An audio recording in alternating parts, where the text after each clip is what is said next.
there's so much to talk about. I think the last time I did one of these, Russell Westbrook was on the Lakers. If you're an OG of the channel, you know I am a big time Lakers fan. Have been since I was a little kid. A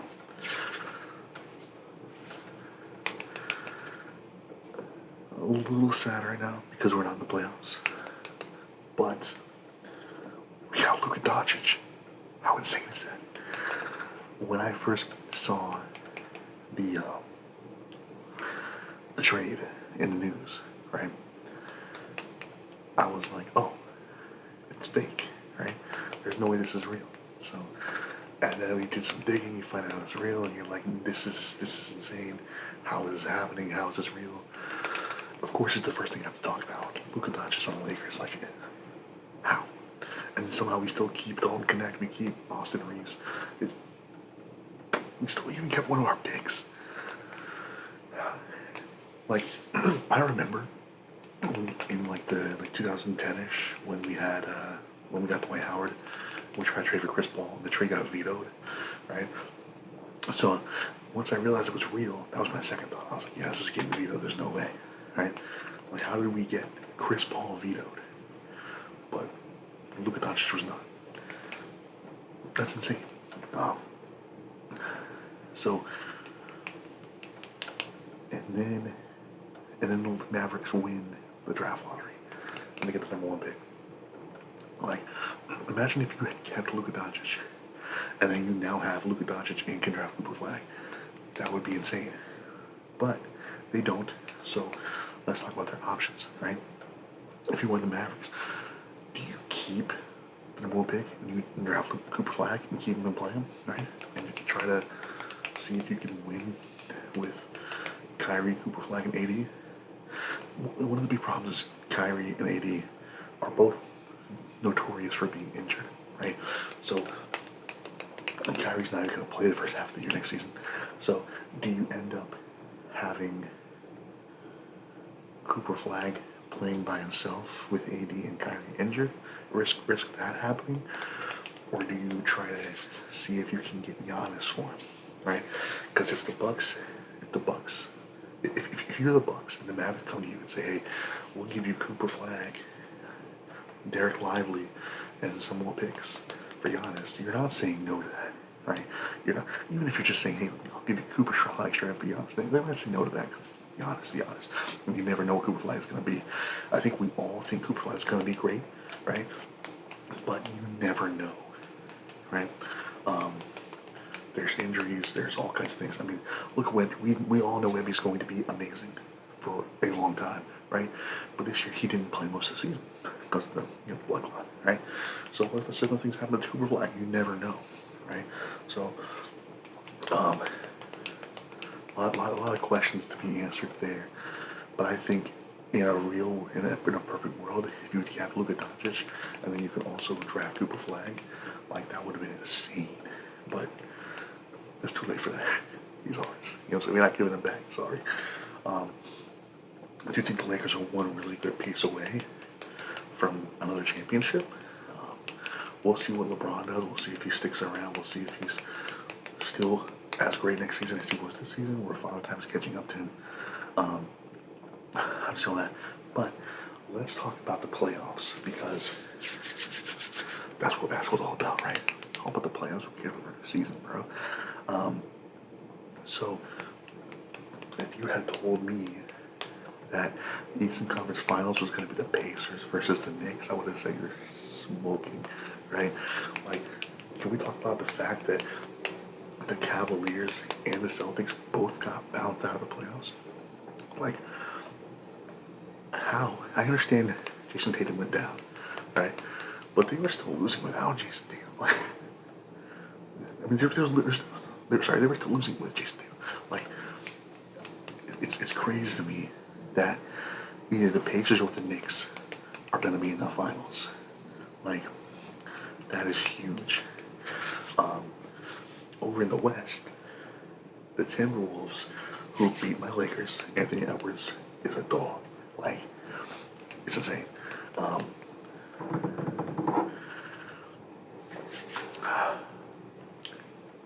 can they beat the Thunder, right? The reason that the Lakers couldn't handle them is the size, right? You know, you got Nas Reed, you got Rudy Gobert, you got Julius Randle. You know, there was too much size on the Timberwolves for the Lakers to deal with. The Thunder don't have that problem at all. Shea is incredible. Jalen Williams is incredible. Chet is huge. He's so big and so long, and he can take you off the dribble. He can shoot. Like, it's insane. And then you got Hartenstein. I mean, not to mention Lou Dort can guard anybody and stop anybody. So I do think the Thunder are beating the Timberwolves in this series, but I don't think it's going to be easy.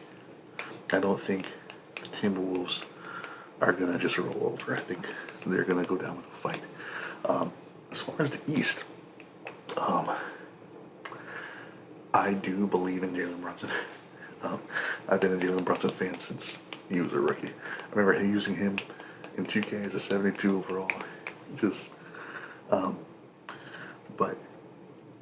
I think it's going to be the Knicks and the Thunder in the finals, and I do think the Thunder win. But we'll see. It's going to depend a lot on Cat. What's Cat going to do? You can have the argument about whether you think Cat should be in the paint trying to score or whether he should be outspacing the floor.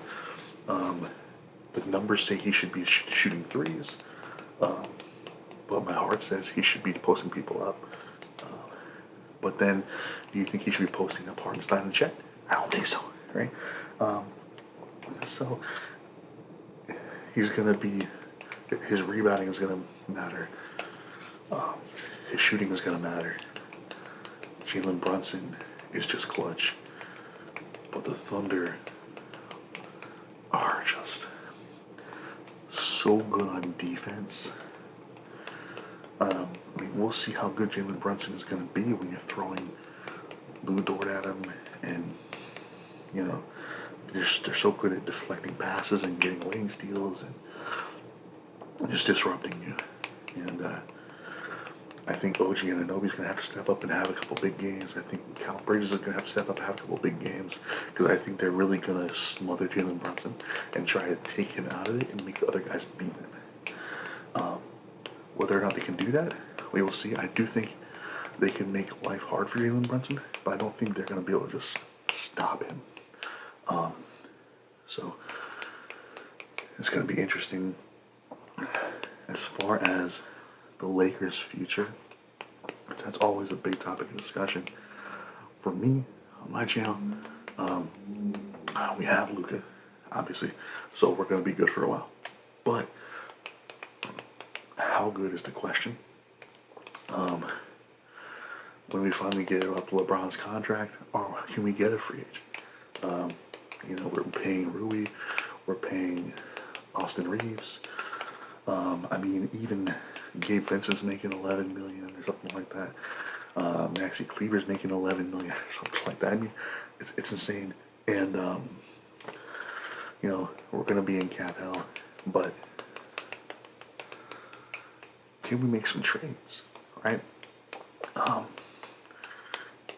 I think Dalton Connect is a really good rookie, but I don't think he has much of a ceiling. I think it's kind of like that Kyle Kuzma effect, right?